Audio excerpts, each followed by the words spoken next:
तो भारत ने अब बांग्लादेश के पांव में बेड़ियां पहनाना शुरू कर दिया, क्योंकि ये बांग्लादेश के बदलते तेवर का इलाज करने के लिए यही सबसे आसान रास्ता है। दरअसल अभी तक यही कहा जा रहा था कि बांग्लादेश के बदलते तेवर का जवाब देने के लिए भारत से बांग्लादेश से भेजे जा रहे सभी जरूरी सामानों के एक्सपोर्ट को बंद कर देना चाहिए।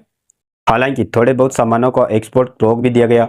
लेकिन इसका बांग्लादेश पर उस तरीके से प्रभाव नहीं देखने को मिला जिस तरीके से मिलना चाहिए। लेकिन अब जो कदम इंडिया एक्सपोर्टर की तरफ से उठाया गया,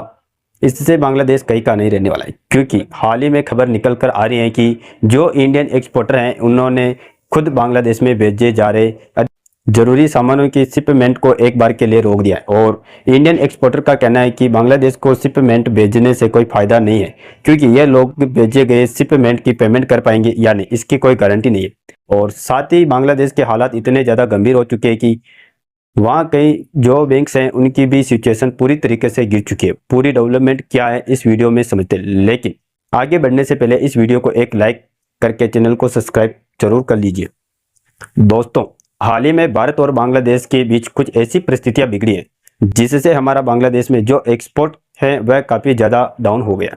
वैसे तो दोनों देशों के बीच परिस्थितियां बिगड़ने का कारण भारत से बांग्लादेश में भेजे जाने वाले सामानों में काफ़ी ज़्यादा कमी आई, फिर भी इसका मेन रीजन ढंग से मालूम नहीं चला था। लेकिन हाल ही में Federation of Indian exporter organisation की तरफ से ये बात सामने आ रही है कि इसका असली रीजन कोई और नहीं बल्कि बांग्लादेश की तरफ से समय से पेमेंट ना मिलना है। वैसे तो बांग्लादेश की तरफ से कुछ महीनों तक पेमेंट ना मिलता तभी भारत के द्वारा बांग्लादेश का एक्सपोर्ट बंद नहीं किया जाता। लेकिन जिस तरह इन्होंने भारत के खिलाफ अपना इरादा बदल लिया है, ऐसे में भी बांग्लादेश पर एक ऐसा नहीं करना चाहता है। आपको बता दें कि इंडिया की तरफ से जब भी कोई बांग्लादेश में भेजा जाता है तो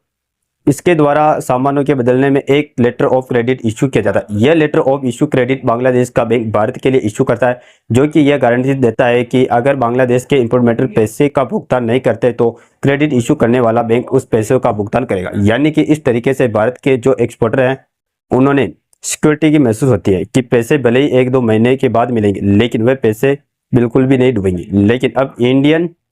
गवर्नमेंट की तो बात छोड़िए, भारत की जो एक्सपोर्ट हैं जिनके द्वारा सामानों का निर्यात बांग्लादेश में किया जाता है, इनको खुद यह लगने लगा है कि बांग्लादेश की तरफ से यह लेटर ऑफ क्रेडिट नहीं दिया जाएगा,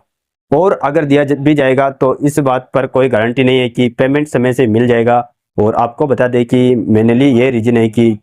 जिसके द्वारा कहीं ना कहीं भारत का बांग्लादेश में एक्सपोर्ट तेजी के साथ घटता जा रहा है। इसके अलावा बांग्लादेश में भारत से होने वाले एक्सपोर्ट को रोकने का दूसरा सबसे बड़ा कारण यही है कि हाल ही में आरबीआई इन सब को लेकर काफ़ी ज़्यादा सख्त हो गया, क्योंकि मान लीजिए इंडिया के एक्सपोर्टर की तरफ से कोई सामान बांग्लादेश में भेजा जाता है और उसका पेमेंट बांग्लादेश की तरफ से नहीं मिलता है, तो इंडिया का जो एक्सपोर्टर सामान भेजेगा उसका सीधा नुकसान तो होगा ही। इसके अलावा के द्वारा इंडिया एक्सपोर्टर पर भी यानी कि फॉरेन एक्सचेंज मैनेज एक्ट का कानून भी लग सकता है कि ऐसा कौन सा सामान है जो आपको बांग्लादेश को फ्री में भेज रहे हैं और उसका पेमेंट नहीं मिल रहा है। यानी कि बांग्लादेश में अगर कुछ गलत तरीके के सामानों की सप्लाई दूसरे देश के द्वारा होती है तो आरबीआई का कहीं ना कहीं इंडियन एक्सपोर्टर पर भी आ सकता है। इसीलिए अब हम लोगों की मन में एक बहुत बड़ा डर बैठ चुका है, जिससे हम लोग अब धीरे धीरे बांग्लादेश में शिपमेंट को भेजना रोक रहे हैं। लेकिन अब सवाल होता है कि अचानक से इस तरीके की परिस्थितियों को देखने को क्यों मिल रही है कि इंडियन एक्सपोर्टर पर पेमेंट ना मिलने का खतरा मंडरा रहा है। तो इसके लिए पहली बात तो यह है कि पॉलिटिकल क्राइम्स पिछले कुछ महीनों से ही बांग्लादेश की अर्थव्यवस्था को बर्बाद कर चुका है, जिससे बड़े लेवल पर इकोनॉमिक क्राइसिस भी बांग्लादेश में देखने को मिल रहा है। और आप इस खबर को देखिए जो कि पिछले हफ्तों की है, और इसमें साफ साफ बताया जा रहा है कि जो बांग्लादेश की जानी मानी रेटिंग एजेंसियां मूडीज है, उनके द्वारा बांग्लादेश की 6 बैंक्स को डाउन कर दिया गया है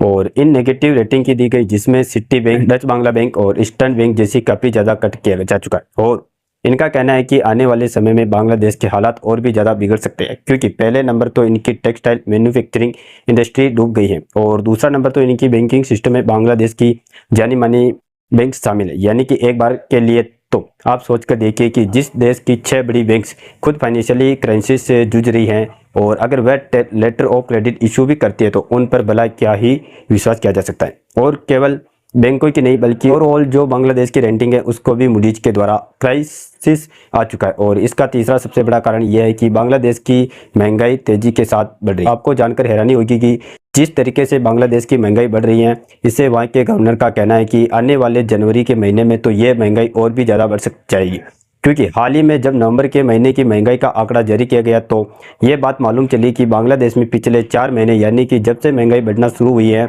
उससे भी कई ज़्यादा महंगाई नवंबर के महीने में देखने को मिली। और आप भी सोच में पड़ सकते हैं कि एक महीने की अकेले 11% की महंगाई बढ़ी, जो आपने आप में ही दिखाने के लिए काफ़ी है कि बांग्लादेश की किस तरीके से इस डूब रहा है। सब कारण है कि इंडियन एक्सपोर्टर अब खुद को बांग्लादेश में कोई भी सामान भेजना नहीं चाहते। और हाल ही में कुछ हफ्ते पहले यह भी देखने को मिला था कि पश्चिमी बंगाल की सरकार ने बांग्लादेश के खिलाफ कदम उठाया था, जिसमें उनके द्वारा आलू और प्याज के ट्रक को ही भारत बांग्लादेश की इसी पेट्रोल लेट पोर्ट पर रोक दिया गया।